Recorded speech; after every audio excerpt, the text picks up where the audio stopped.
So welcome back to my channel मित्रांनो.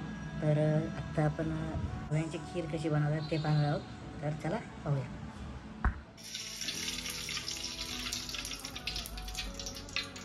तर आपण आत्ता सर्वात पहिल्यांदा खीरीसाठी आपण ड्रायफ्रूट्स रोस्ट करून घेतो तुपामध्ये. शेवया पण टाकतोय, त्यात शेवया पण टाकतोय. याला कोणती म्हणतात? गणेश शेवय ना, तांदळाची शेवय, गणेश शेवय टाकतो आपण. तर आपण जरा जास्त क्वांटिटी करतोय, त्यामुळे आपण जास्त मोठं भांडं वगैरे घेतो. हे व्हिडिओमध्ये छोटं दिसत असं, पण तसं नाही, हे खूप मोठं पातेल आहे. आपण एक साईडला खवं 2 किलो साखर 4 लिटर दूध सुद्धा घेतलेलं आहे. तर आपण आता जरा ते शेवई वगैरे रोस्ट करून घेतले. त्यामध्ये जरासं गोल्डन टाईप जरा वास यायला लागला की मग तर आता थोडंसं जरा हे होईपर्यंत मग आपण त्यात थोडंसं पाणी घालणार आणि मग त्यात दूध ओतणार. त्यामध्ये अर्धा लिटर पाणी ॲड करतोय म्हणजे जरा ते शिजतील. ते चांगला आता रोस्ट झालेला आहे.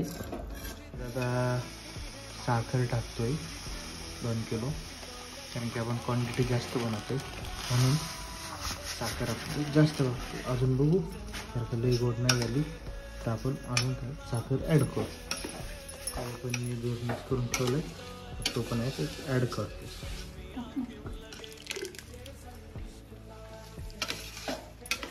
जरा मिक्स करून घेऊया आधी साखर आपण आणि याच्यात मग दूध होतं. आता आपण याच्यात दूध ॲड करतोय.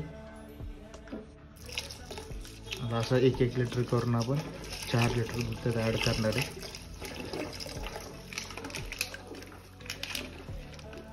तर आता आपलं दूध ॲड करून झालेलं आहे.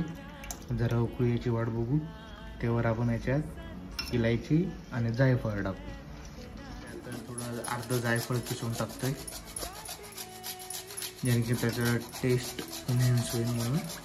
त्याकरिता म्हणजे बघा ऑप्शनल आहे, तुम्हाला टाकायचं आणि टाकू शकता, नाहीतर तुम्ही स्किप पण करू शकता. टाकणार आहे तर आपण आता त्यात 1 चमचा इलायची टाकत आहे, इलायची पावडर. बघा तुम्हाला जर हवी असेल तर तुम्ही टाकू शकता. अजून थोडीशी आपण टाकली त्यात. आता आपण उकळी पण वाट बघूया आणि थोडीशी घट्ट करूया.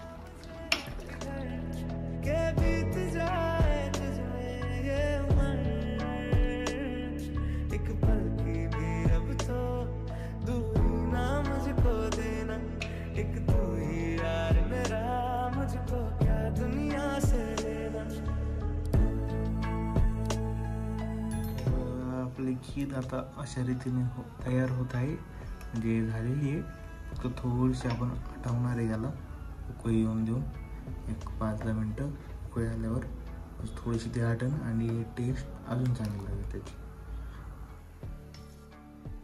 तर जसं जसं खीरला उकळी येत आहे तसं तसा सगळा त्याचा खमंग वास पूर्ण घरभर पसरत आहे.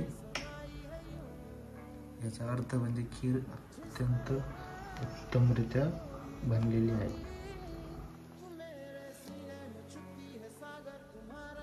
आणि आपण असं थोडं 2-3 मिनिटांनी खीर हलवत राहूया. त्यामुळे ती खाली चिटकणार नाही भांड्याला, त्यामुळे काळजी घेऊ. आता एक जळालेला फ्लेवर पूर्ण खीरीत मिक्स होईल आणि त्यामुळे की टेस्ट खराब होईल. तुम्ही पण काळजी घ्या खीर वगैरे बनवताना. 2-2 मिनिटाला हलवत राहा, त्यामुळे ती खाली चिटकणार नाही याची तुम्ही काळजी घ्या.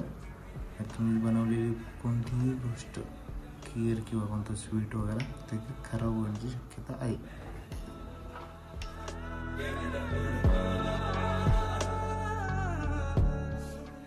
तर तुम्ही आत्ता बघू शकता खीरीला उकळी यायला सुरुवात झाली आहे. आता आपण 10-15 मिनटं आपण खीर हलवूया, जरा आटवूया आणि गॅस बंद करून ठेवूया. तर आपली खीर बनवून झालेली आहे पूर्णपणे.